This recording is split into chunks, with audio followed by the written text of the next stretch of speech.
Screen Ranters, welcome back. With the MCU status as a film powerhouse, many actors are now nagging their agents to get a role within the Marvel Universe. However, there are a massive list of rules all MCU thespians have to follow. Some are standard, some are intense. Well, we've compiled a collection of those rules for this video. So sit back and relax, true believers. Let's get cracking. Lucky for you, my word don't mean squat.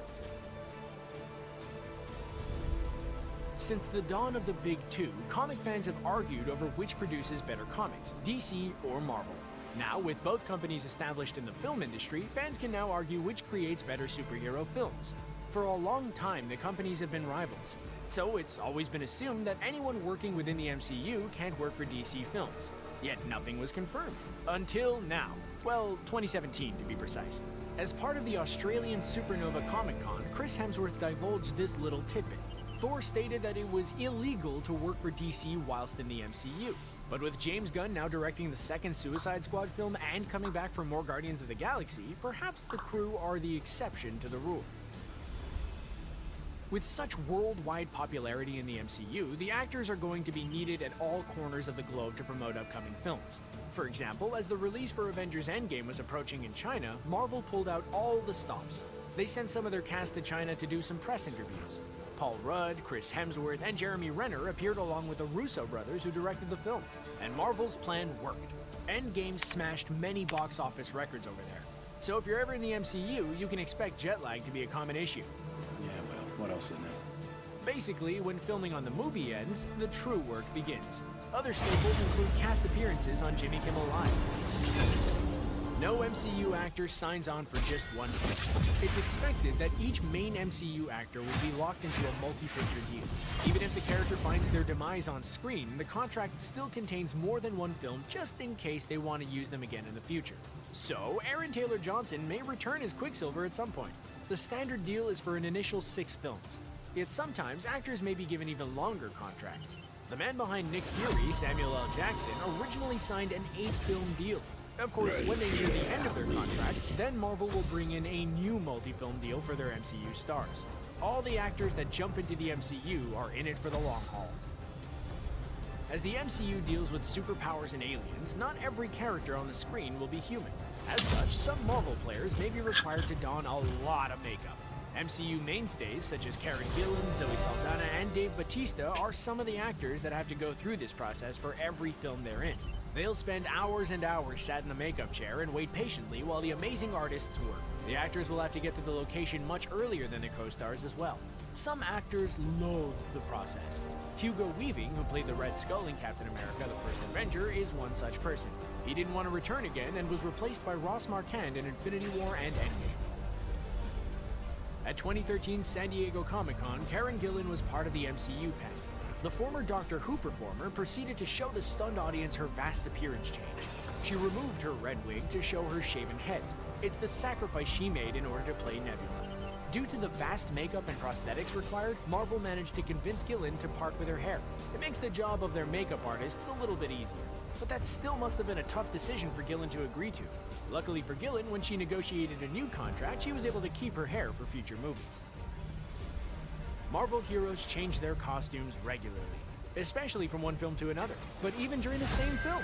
Sometimes it can be an obvious change, such as the many Iron Man suits Tony Stark goes through. Other times, the changes can be subtle, like Black Widow's various changes. Either way, if you're joining the MCU, don't get too comfortable with the costume. It's going to change by the next film in some capacity. Due to how often the costume changes, MCU actors even have their own preferred costumes from their films. Chris Evans is one of the actors to state which is his favorite Captain America suit he's worn. And he's worn a lot of different ones in his MCU career. Superheroes have to be in peak condition. With all the crime fighting, a spare tire around the stomach would just get in the way. That also stretches to the actors portraying the superheroes on screen.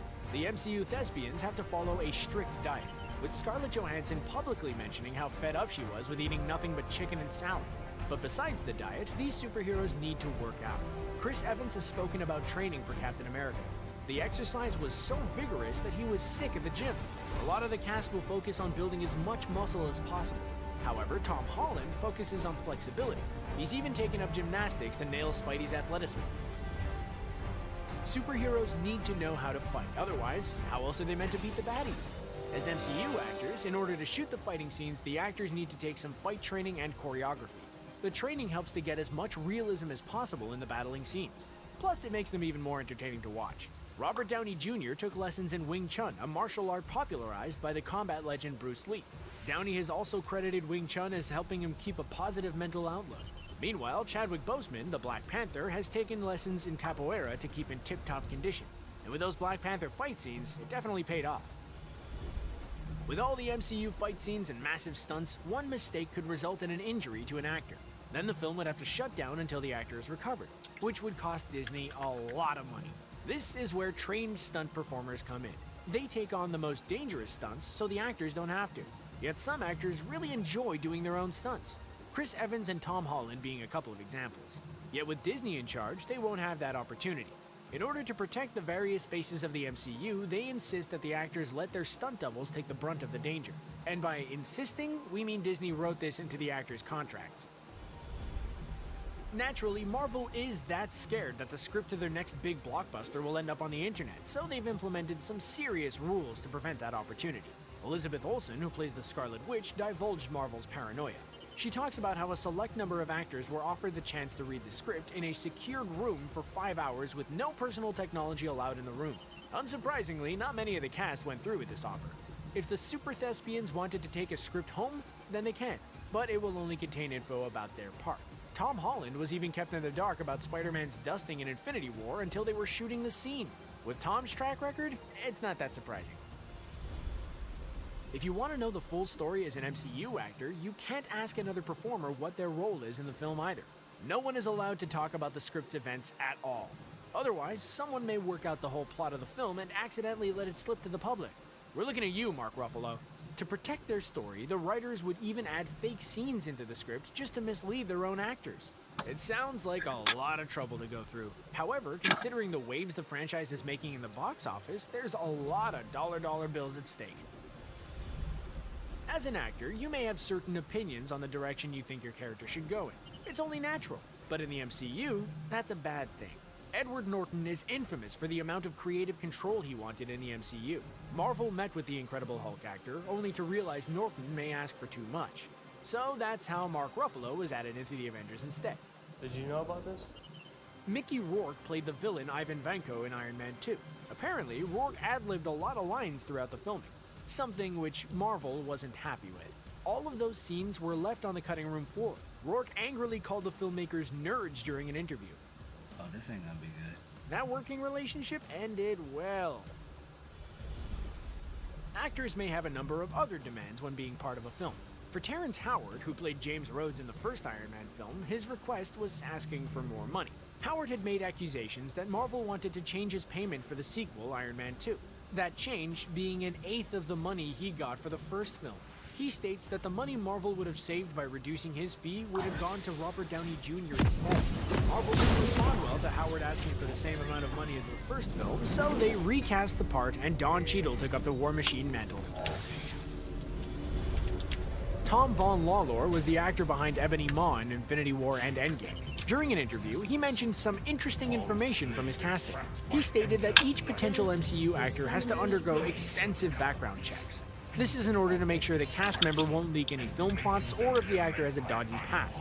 This rule may not include the crew, as director James Gunn was fired for some controversial tweets he made a decade ago. However, Disney would later reverse that decision and bring the Guardians of the Galaxy filmmaker back into the MCU. Unfortunately for Marvel, during his unemployment, he agreed to do a DC film. Whoops! Comic book fans are a passionate bunch, and Marvel knows this all too well. As such, they love it when actors know their characters inside and out. While this isn't a rule, it is an encouraged suggestion. This suggestion being, research your character with lots and lots of comics. Both Brie Larson and Benedict Cumberbatch are prime examples of actors taking on the suggestion. Larson uploaded a photo of herself reading a Captain Marvel comic whilst she relaxed at home. Cumberbatch was recorded entering a comic book store to grab some Doctor Strange research, all in full costume. Fans love it when actors want to learn from the source material. Besides cinema box office income, film franchises have another huge avenue of money to boost their profits, that being merchandise. Marvel's merchandise machine is prolific in its quest to generate superhero products. Toys, plushies,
Turret plating will fall soon.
Your team has destroyed a turret.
has destroyed a turret.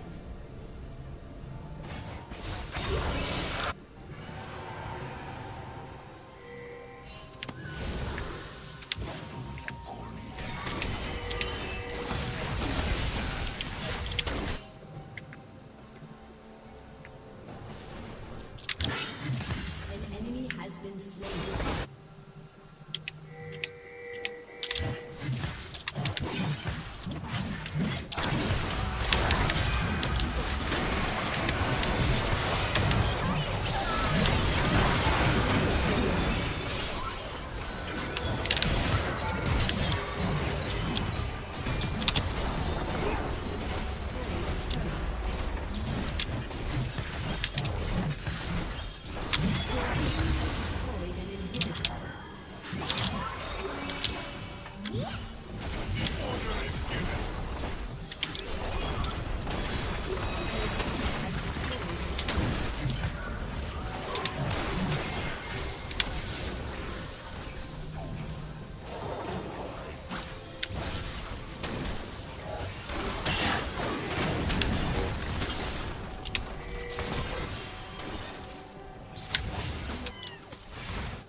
Carry you around when your arthritis is bad. All I wanna do is go home with you. I'll get your medicine when your tummy aches. Build your fire if the furnace breaks. It could be so nice going home with you. I'll miss you, give you my coat when you are cold. I'll need you, feed you, even let you hold the broken.